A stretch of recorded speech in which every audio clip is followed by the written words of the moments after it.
بسم اللہ الرحمن الرحیم۔ السلام علیکم۔ میں آج آپ کے لیے انتہائی خوفناک اور سنسنی خیز کہانی لے کر حاضر ہوں۔ نئی ویڈیوز کے لیے چینل کو سبسکرائب کیجیے اور بیل کے بٹن کو پریس کیجیے۔ شکریہ۔ پیش خدمت ہے پہاڑی کا قیدی۔ اس روز مجھے لگا تھا کہ اللہ ہے اور ابھی اللہ کی اس سرزمین پر عدل ختم نہیں ہوا، اور آج بھی مجھے لگ رہا تھا کہ سب کچھ ختم ہو گیا ہے۔ حکمرانوں نے اس شخص کو بھی عوام سے دور کر دیا تھا جو اس روئے زمین پر انصاف کے حصول کے لیے آخری امید تھا، جو ایک مغوی کے بازیاب نہ ہونے پر پورا کا پورا پولیس عملہ معطل کر دیتا تھا، جو عوام کو یہ یقین دلاتا تھا کہ عدالتیں موجود ہیں، تم عدل کا دروازہ تو کھٹکاؤ صحیح۔ میں بے اختیار رونے لگی۔ 7 سال بعد میرے دل میں وہ خوف پھر سے مدعو ہو گیا۔ میں نے سختی سے عادی کو اپنے ساتھ لگا لیا۔ مجھے لگ رہا تھا ایک دفعہ پھر کوئی اعجاز نثار مجھے پولیس کے حوالے کر کے جعفر آباد جیل بھیج دے گا، اور اس وقت جب عادی کے لب استما اٹیک کے باعث نیلے پڑ رہے ہوں گے تو کوئی انصاف کرنے والا نہیں آئے گا اور نہ ہی ہمیں چھڑانے آئے گا۔ اس روز جب میں اور عادی اسکول سے واپس آ رہے تھے تو مجھے رستے میں سڑک پر سفید کپڑوں اور سیاہ کوٹوں میں ملبوس مرد خواتین پرامن احتجاج مظاہرہ کرتے دکھائی دیے۔ انہوں نے ہاتھوں میں پلے کارڈ اٹھا رکھے تھے۔ انصاف کے حق میں نعرے درج تھے۔ گھر جانے کے لیے رکشہ لینے کی بجائے میں عادی کی انگلی تھامے اس ہجوم میں شامل ہو گئی۔ ایک پلے کارڈ مجھے بھی دے دیں۔ وہ خاتون وکلا جو آپس میں باتیں کرتے ہوئے چل رہی تھی، میں نے شائستگی سے مخاطب کیا۔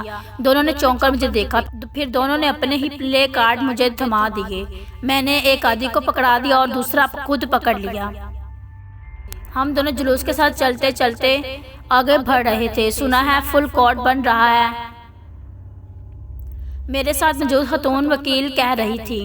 بس خدا کرے بن ہی جائے، ورنہ وزیر اعظم صاحب نے تو اسٹیل مل کیس کا بدلہ لیا ہے، اور انہیں تو کیا 5 گھنٹے میں بھی استعفیٰ دلوانے کی کوشش کرتے رہے ہیں، مگر وہ مرد حق تو ڈٹ گئے ہیں کہ استعفیٰ ہی نہیں دے رہے۔ خاتون وکیل کے لہجے میں ستائش تھی۔ میں خاموشی سے ان کی باتیں سن رہی تھی۔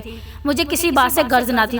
میں تو بس یہ چاہتی تھی کہ غریبوں اور بے کسوں کے زخموں کا علاج کرنے والا مسیحا اپنے منصب انصاف پر ایک دفعہ پھر براجمان ہو جائے۔ ایک روز کے بعد تو گیا معمول بن گیا۔ ہم روز کسی نہ کسی پرامن احتجاجی جلوس میں شامل ہوتے جاتے۔ آہستہ آہستہ جلوسوں کا حجم بڑھتا جا رہا تھا۔ وکلا کے ساتھ ساتھ سول سوسائٹی بھی اس حجم میں شامل ہو چکی تھی۔ لوگ نعرے لگاتے تھے، پھر پولیس سے لاٹھیاں کھاتے تھے، اور اس کے بعد ایک دفعہ پھر نعرے لگاتے تھے، پھر لاٹھی چارج ہوتا اور پھر لوگوں کی بھگدڑ مچ جاتی۔ میں نے بڑے بڑے لیڈروں کی ریلیوں میں ان پڑھ اور جاہل لوگوں کو نعرے لگاتے دیکھا تھا، اور میری انہی آنکھوں نے اس انصاف پسند ریلیوں میں انتہائی پڑھے لکھے لوگوں کو نعرے لگاتے دیکھا اور پولیس کا تشدد سہتے دیکھا۔ فل کورٹ بن گیا ہے۔ بند کمرے کی پیشی کی تجویز کو مسترد کر دیا گیا، اور یوں پوری دنیا کے سامنے انصاف کے مقدمے کی سماعت ہونے لگی۔ ایک اعلیٰ عہدے انصاف کے حصول کے لیے سرگرداں تھا۔ عوام کا ایک سمندر انصاف کے ساتھ تھا۔ لاکھوں افراد اس کے ساتھ ہوتے تھے۔ اس پر گورنر کا پروٹوکول لینے کا الزام تھا۔ میں نے لوگوں کو اس شہنشاہ کا پروٹوکول دیتے دیکھا تھا۔ اس پر گاڑیاں استعمال کرنے کا الزام تھا۔ میں نے ہزاروں افراد کو اس کے آگے ہاتھ جوڑ کر اس کی منتیں کرتے دیکھا تھا کہ وہ ان کی گاڑی میں بیٹھ جائے۔ میں نے لوگوں کو اس قدموں میں اپنی پیراڈائز اور لینڈ کروزر کی چابیاں گراتے دیکھا تھا۔ اس پر محافظ لینے کا الزام تھا۔ میں نے پوری قوم کے اس انصاف پسند محافظ بنتے دیکھا تھا۔ لوگ اس سے صرف اس لیے محبت نہیں کرتے تھے کہ اس نے امر وقت کے آگے جھکنے سے انکار کیا۔ لوگ اس سے اس لیے محبت کرتے تھے کہ وہ غریب لوگوں کو انصاف دلاتا تھا، وہ عدل پسند تھا۔ میں کچن میں مصروف تھی۔ عادی کی آواز آئی، ماما آج میں خود نہاؤں گا۔ اس نے مجھے مطمئن کرنا چاہا۔ اچھا میں آتی ہوں۔ میں واپس کچن میں چلی آئی۔ پیاز ہلکی گولڈن براؤن ہو چکی تھی۔ میں نے چمچ سے ہلایا، پھر دوسرے مسالے ڈالنے لگی۔ چاول بھگو کر میں نے پہلے ہی رکھ چکی تھی، اس لیے ذرا وقت ملا تو ان میں سے اپنی مصروفیات سے میں نے ٹائم نکال کر عادی کی طرف جانے لگی۔ ماما، عادی کے رونے کی آواز آئی۔ میرے ہاتھوں سے چاول والا برتن چھوٹ گیا۔ میں ان کی پرواہ کیے بغیر دیوانوں وار بھاگتی ہوئی اپنے کمرے تک آئی۔ عادی وہ روتے ہوئے کہہ رہا تھا۔ میری نگاہوں کے سامنے زمین آسمان گھلنے لگے۔ عادی کنڈی کھولو، میں زور زور سے چلائی۔ مجھے یاد آ رہا تھا کہ صبح اس کو استھما اٹیک نہیں ہوا تھا، اور اس وقت عموماً اسے اٹیک ہو رہا تھا۔ ماما نہیں کھل رہی۔ وہ خوف کے مارے اونچی آواز میں چیخ رہا تھا اور رونے لگا۔ عادی جلدی دروازہ کھولو، ویسے بھی جیسے تم نے لگائی تھی کنڈی ویسے کھولو اس کو۔ میری آواز کپکپا رہی تھی، میں نے بے اختیار پیشانی پر آیا پسینہ پہنچا، میرا دل اتنی بری طرح دھڑک رہا تھا، مجھے لگا کہ میرا اب بھی دل باہر آ جائے گا اور میرا سینہ پھٹ جائے گا۔ نہیں کھل رہی ماما، وہ زور زور سے رو رہا تھا، ساتھ ساتھ دروازہ بھی بجا رہا تھا، ماما دروازہ کھولو دروازہ، آدھی میری جان کنڈی کھولو۔ اس کی بات پر میرے رہے سہے اوستان بھی خطا ہو گئے۔ شاور کے نیچے جاؤ، سرد دھواں لو، جلدی سے کرو۔ شدید بے بسی کا عالم تھا، میرا دل تڑپ رہا تھا مگر میں کچھ نہیں کر سکتی تھی۔ پانی کے گرنے کی آواز مسلسل آ رہی تھی لیکن شاور چلا ہوا تھا مگر آدھی اس کے نیچے نہیں جا رہا تھا۔ آدھی خود سے کوئی بھی کام نہیں کر سکتا تھا۔ آدھی پانی ڈالو منہ پر، میری برداشت ختم ہو رہی تھی، مجھے لگا اگر چند لمحوں تک آدھی باہر نہ آیا تو میرا دل بند ہو جائے گا۔ آدھی خدارا کچھ کرو، میں پھوٹ پھوٹ کر رونے لگی۔ میرا ایک ہی بیٹا ہے، اس کو بھی اللہ مجھ سے دور کر رہا تھا، میں کیا کروں، کدھر جاؤں، اس کا رو کر برا حال تھا۔ آدھی پانی ڈالا ہے منہ پر آپ نے؟ میں نے بے چینی سے بند دروازے کو دیکھا۔ ماما پانی ڈالا ہے، مجھے کچھ حوصلہ ہوا، آنکھیں جل رہی ہیں اب۔ ماما کنڈی کھولو۔ وہ خود بھی دروازے کو بجانے لگا، وہ ابھی تک رو رہا تھا، شاید ابھی اس کی آنکھیں جلنا بند ہو گئی تھی۔ میں کیسے کھولوں؟ تم کھولو، یہ جو ڈنڈی ہے کنڈی کی اسے بائیں جانب کھینچو۔ میں نے اسے سمجھانا چاہا مگر آدھی نہیں سمجھ رہا تھا۔ یہ بات میں بخوبی جانتی تھی کہ میرا دل ڈوبنے لگا۔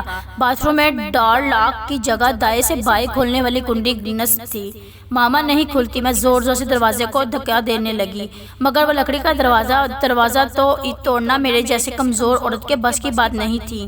آدھی تم ڈرنا نہیں، میں کسی کو بلا کر لاتی ہوں، کہہ کر میں بھاگتی ہوئی باہر آ گئی۔ سمینہ کے فلیٹ میں کی گھنٹی بجاتے ہوئے میں مسلسل رو رہی تھی۔ جب گھنٹی پر دروازہ نہ کھلا تو میں نے اسے زور زور سے بجانا شروع کر دیا۔ عارف بھائی گھبرائے ہوئے باہر نکلے۔ کیا ہوا بھابھی؟ مجھے روتا دیکھ کر وہ پریشان ہو گئے۔ عارف بھائی آدھی باتھ روم میں بند ہو گیا ہے، میں سسکیوں کے درمیان کہہ رہی تھی، اس سے کنڈی لگ گئی ہے، کنڈی نہیں کھل رہی، کچھ کریں عارف بھائی۔ آواز سن کر سمینہ بھی بھاگی چلی آئی۔ آئیں بھابھی دیکھتے ہیں۔ عارف بھائی اور سمینہ میرے ساتھ فوراً چلے آئے۔ جس وقت دوبارہ ہم فلیٹ میں داخل ہوئے ایک دم بجلی چلی گئی۔ شام 6 بجے کا وقت تھا، اندھیرا ویسے بھی ہونا شروع ہو گیا تھا، یقیناً باتھ روم میں بھی بے حد اندھیرا ہوگا۔ آدھی کو ڈر لگ رہا تھا۔ آدھی میں نے زور زور سے دروازہ بجایا، دوسری جانب سے خاموشی تھی۔ آدھی خدا کے لیے کچھ بولو، میں پاگلوں کی طرح چلائی۔ سمینہ نے بے اختیار مجھے شانوں سے تھام لیا۔ عارف بھائی دروازے کو دھکا دینے لگے۔ آدھی بولو خدا کے لیے، آدھی بولو۔ او میرے اللہ، آدھی بول کیوں نہیں رہا؟ میں بلند آواز میں روتے ہوئے چیخنے لگی۔ اس کی کڑاہتی آواز اب میری سماعت سے ٹکرائی۔ ماما انہیلر۔ آدھی نہیں، میں پھوٹ پھوٹ کر روئی۔ مجھے لگا وقت 7 برس پیچھے چلا گیا ہے اور میں آدھی جعفر آباد کی اس خوفناک جیل میں ہوں۔ میرے سامنے وہ انہیلر کے لیے تڑپ رہا ہے، اس کے پاؤں ہاتھ نیلے پڑ رہے تھے۔ آج میرے پاس انہیلر نہیں تھا مگر آدھی بھی نہیں۔ میں ایک دفعہ پھر جعفر آباد جیل پہنچ گئی تھی۔ آدھی ایک دفعہ پھر انہیلر کے لیے استما اٹیک کے باعث بنا مچھلی کے پانی کی طرح تڑپ رہا تھا۔ میں تصویر کی آنکھوں سے اسے دیکھ رہی تھی، اس کا زوڑ پڑتا چہرہ، نیلے ہوتے لب، پسلیوں کے درمیان کھنچتی جلد، مجھے سب دکھائی دے رہا تھا۔ ماما اندھیرا ہے، ماما انہیلر۔ وہ مجھ سے چیخ چیخ کر انہیلر مانگ رہا تھا اور میں بے بسی بے چارگی سے رو رہی تھی۔ میرا بیٹا جس سے مجھے بے پناہ محبت تھی اندر مر رہا تھا، میں اس کو نہیں بچا سکتی تھی۔ وہ ایک اندھیرے کمرے میں بند ہو چکا تھا، میں بے بس تھی، بے حد بے بس۔ اس وقت اگر کوئی کہتا مجھ سے کہ اپنا جسم کاٹ کر دے تو تمہارے بچے کی جان بچ جائے گی تو میں دے دیتی، کوئی کہتا اپنا ضمیر بیچ تو میں بیچ دیتی۔ عارف بھائی 2-3 اور لوگوں کو بھی ساتھ لے آئے، وہ سب دروازے کو دھکا لگا رہے تھے اور آدھی مسلسل رو رہا تھا اور پھر ایک زوردار آواز کے ساتھ دروازے کی کنڈی ٹوٹ گئی، دروازہ اندر کی جانب جھٹکے سے کھلا۔ میں بھاگتی ہوئی دیوانہ وار اندر چلی گئی اور اپنے ہاتھ میں پکڑ کر انہیلر آدھی کے لبوں سے لگا دیا۔ جلدی آدھی کو دوائی کے 4 پاف دینے کے بعد میں نے اسے تولیے میں لپیٹا اور باہر آ گئی۔ ابھی بھی ہچکیوں کی اور رونے کی اس کی آواز آ رہی تھی۔ آدھی بھی رو رہا تھا، اس کا جسم کانپ رہا تھا، میری روح کانپ رہی تھی۔ آدھی بالکل ٹھیک ہو گیا ہے، تم مت رو۔ سمینہ میرے آنسو پہنچنے لگی مگر میں آدھی کے لیے نہیں رو رہی تھی۔ میں ٹھیک ہوں سمینہ بہن، زبردستی خود پر قابو پانے کی ناکام کوشش کرتے ہوئے میں نے کہا۔ تم نے اور عارف بھائی نے، میں وہ ساری زندگی نہیں بھلا پاؤں گی۔ میں بہت کچھ کہنا چاہتی تھی مگر اس نے ہاتھ اٹھا کر مجھے کچھ کہنے سے روک دیا۔ ہم نے کوئی احسان نہیں کیا، جو کچھ کیا ہے وہ اللہ نے کیا ہے۔ کتنی ہی دیر وہ بیٹھی مجھے تسلی دیتی رہی، سمجھاتی رہی۔ اس کے جانے کے بعد میں پھر رونے لگی۔ آدھی کو سختی سے اپنے بازو میں جکڑے میں بری طرح رو رہی تھی، یوں لگ رہا تھا جیسے زہر آلودہ خنجر میرے دل میں اتر رہا ہے۔ میں عادی کے لیے نہیں رو رہی تھی، میں اپنے لیے بھی رو رہی تھی کہ کتنے ہی پل یوں ہی بیت گئے۔ پھر بجلی آئی تو میں آنسو پوچھ کر اٹھی، عادی کو صاف کپڑے پہنائے، اس کے بالوں میں کنگھی کی اور پھر اس کے جوتوں کے تسمے باندھنے لگی۔ وہ سہمی نگاہوں سے مجھے دیکھ رہا تھا۔ میں اس کا ہاتھ مضبوطی سے تھامے اسے کچن تک لے آئی۔ چولہا ابھی تک جل رہا تھا، پیاز اور گھی جل کر سیاہ ہو چکے تھے۔ میں نے چولہا بند کر دیا، میز پر سے ڈبہ روٹی کا پیکٹ اٹھایا تو اس میں گرم کر کے ان پر جیم لگائی، پھر 2 عادی کے سامنے رکھ دیے۔ وہ انہیں کھانے لگا۔ میں نے اسے ٹوسٹ کھاتے دیکھا، خود مجھے ذرا برابر بھی بھوک نہیں تھی۔ میرا خون ابھی تک خشک تھا، میرا دل زاروں کی طرح رو رہا تھا اور دھڑک رہا تھا۔ اس نے نوٹس ہی نہیں کیا۔ اس نے ٹوسٹ کھا لیے تو میں نے اس کا ہاتھ تھام کر اسے باہر لے آئی۔ ماما کہاں جا رہی ہیں؟ وہ سہمی آواز میں پوچھ رہا تھا۔ میں نے کوئی جواب نہیں دیا، خاموشی سے فلیٹ کی سیڑھیاں اترنے لگے۔ آنسو ایک دفعہ پھر میری آنکھوں سے برسنے لگے۔ ماما کیوں رو رہی ہیں؟ میرا ہاتھ تھامے چلتے ہوئے عادی نے پوچھا۔ میں آنسو کی دھند میں اسے دیکھ رہی تھی۔ میں اسے بتاتی کہ کیوں رو رہی ہوں۔ ایک رکشہ روک کر میں نے اسے مطلوبہ ایڈریس بتایا۔ رکشے والے نے حیرت سے میری جانب دیکھا۔ 10 روپے اوپر دے دوں گی بھائی، عادی کے ہمراہ میں رکشے میں بیٹھ گئی۔ 15 منٹ بعد رکشے والے نے ہمیں وہاں اتار دیا۔ میں نے خاموشی سے کرایہ ادا کیا اور عادی کی انگلی کو مضبوطی سے پکڑے رکشے سے نیچے اتر آئی۔ سامنے ایک لمبی سی سڑک تھی، سڑک کے دونوں طرف خوبصورت اور ایک جیسے گھر بنے تھے۔ اس سڑک کے آخری کنارے پر ایک چھوٹی سی پہاڑی تھی۔ اس پہاڑی پر اس کالونی کا آخری گھر تھا۔ اس گھر کی چھت باقی تمام گھروں کی طرح سرخ اور الگ طور پر بنی ہوئی تھی۔ وہ آخری گھر مجھے اس جگہ سے دکھائی نہیں دے رہا تھا، مگر اس کالونی کے آخری گھر کے اندر 7 سالہ بلاج افتخار صاف دکھائی دے رہا تھا۔ میرے آنسو میں شدت آ گئی۔ آنسو عادی کے لیے نہیں تھے، یہ اس قیدی بچے کے لیے تھے جس وقت عادی باتھ روم میں بند تھا۔ اس وقت پہلی بار مجھے احساس ہوا تھا کہ اسلام آباد کی اس اونچی پہاڑی کا قیدی کیا تھا۔ اس وقت مجھے علم ہوا تھا کہ یہ عادل کیا تھا۔ وہ صرف مصنف اعلیٰ نہیں تھا، وہ ایک 7 سالہ مزدور بچے کا باپ بھی تھا۔ اس بچے کا آپریشن نومبر میں ہونا تھا۔ 10 ڈاکٹر کا پینل اس بچے کے معالجہ تھا۔ ہر مہینے اسپتال جا کر اس کا چیک اپ کرنا ہوتا تھا۔ وہی بلاج بالکل اسی طرح پچھلے 4 ماہ سے اس سرخ چھت ویلا گھر میں اس طرح قید تھا جیسے عادی باتھ روم میں صرف 10 منٹ بند رہا تھا۔ 10 منٹ میں یہ میری حالت ہو گئی تھی۔ میں اپنے بچے کو اس قید سے نکالنے کے لیے اپنا جسم کاٹنے پر بھی تیار تھی، اپنی گردن بھی کٹوا سکتی تھی، اپنا ضمیر بھی بیچ سکتی تھی۔ اور سرخ چھت والے اس گھر میں بند وہ قیدی قاضی وقت کس دل کا مالک تھا، ابھی تک حق کے لیے اڑ رہا تھا، ابھی بھی جھکنے کو تیار نہ تھا۔ عادی جب اس اندھیرے والے کمرے میں بند تھا تو وہ رو رہا تھا۔ اس کے رونے سے مجھے بھی اپنا دل بند ہوتا محسوس ہوا۔ بلاج بھی ایسے ہی روتا ہوگا، کیا اس کے باپ کا دل نہیں بند ہوتا؟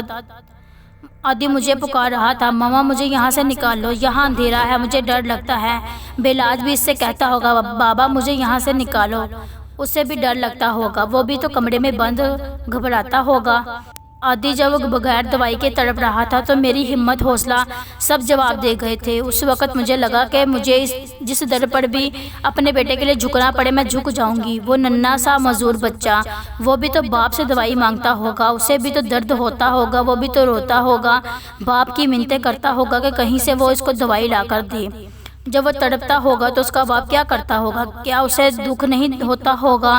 کیا اس کا دل اپنے بچے کی حالت دیکھ کر نہیں ڈوبتا ہوگا؟ پھر بھی اپنے بچے کو اپنے سامنے روتے بلکتے دیکھ کر وہ آدمی ڈٹا ہوا تھا۔ وہ اب بھی کہتا تھا کہ نہیں جھکوں گا، میں چاہے تو مجھے سونے میں بھی کیوں نہ توڑ دو، اپنے منصب انصاف سے میں نہیں ہٹوں گا۔ دیکھتا ہوں تو مجھے کیسے روکتے ہو۔ وہ کس کے لیے یہ سب کر رہا تھا؟ اپنے لیے ہرگز نہیں، وہ کسی کے لیے اپنے بچے کی زندگی داؤ پر لگا رہا تھا، اپنے عہدے سے ایمانداری کے لیے نہیں۔ فتویٰ کہتا تھا کہ وہ اپنے بچے کے لیے ہی صحیح مصطفیٰ ہو جاتا، مگر وہ فتوے کی بجائے تقوی پر عمل کرنے والا شخص ہے۔ یہ سب صرف اور صرف اپنی قوم کے لیے، اپنے ملک کے لیے کر رہا تھا۔ عادی کا ہاتھ تھا میں جج کالونی کی طرف بڑھتے ہوئے زندگی میں پہلی بار مجھے لگا تھا کہ عادی بے وقوف ہے۔ وہ اس بچے کے لیے اپنی زندگی داؤ پر لگا رہا ہے۔ اس کے خاندان کی نظر بندی کوئی خبر سے زیادہ اہمیت نہیں دیتی۔ جو خبر نامے میں یہ خبر سنتی ہے کہ بلاج کو 4 ماہ سے دوائی نہیں ملی۔ آج وہ فوٹو پاتھ ویران تھا، وہاں صرف خاموشی تھی۔ خاموشیوں کے درمیان دم توڑتی امیدوں کی آخری سسکیاں سنائی دے رہی تھی۔ اس کے ٹمٹماتے بجھتے دیے کا سایہ مجھے اس پتھریلی فٹ پاتھ پر صاف دکھائی دے رہا تھا۔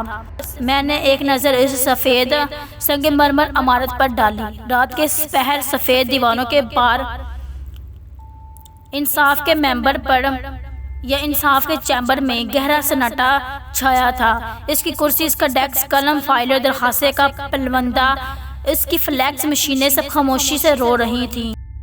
مجھے ان کی سسکیوں کی آواز سنائی دے رہی تھی۔